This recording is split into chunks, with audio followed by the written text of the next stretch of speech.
الله دې رحم وکړي، ډېره ګرانه معامله ده او دا شرک نه دی، نو څه دي دا خبره ښه ښکاره ده.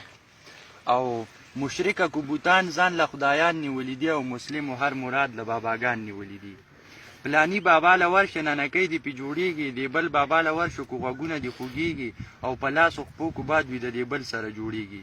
نو منمه اولیا چې مرتبې ورکړې خدای دي، خو دې خلکو د خپل ځانه ورتړلي دا ډیګرې دي.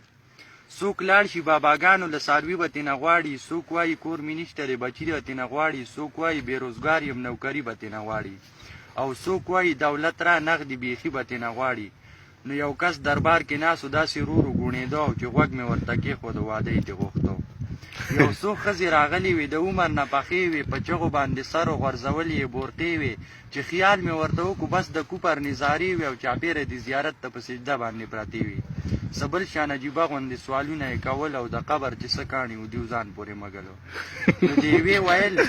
نو دې یوې ویل بابا خاوند مې نه مني خبره، تعویز او دم درود پې اثر نه کوي د سره.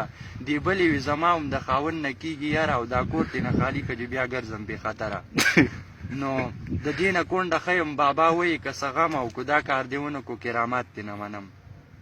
دې بلې وی بابا چې جهنم دې راته کور او غلطي مې پکې نشته، بې ګناه سوځم په وورو، او د زوی دا زړه مې که د خپلې ښځې نه ته تور او یا مړه دغه بلا که چې شم خلاصه د انګورو.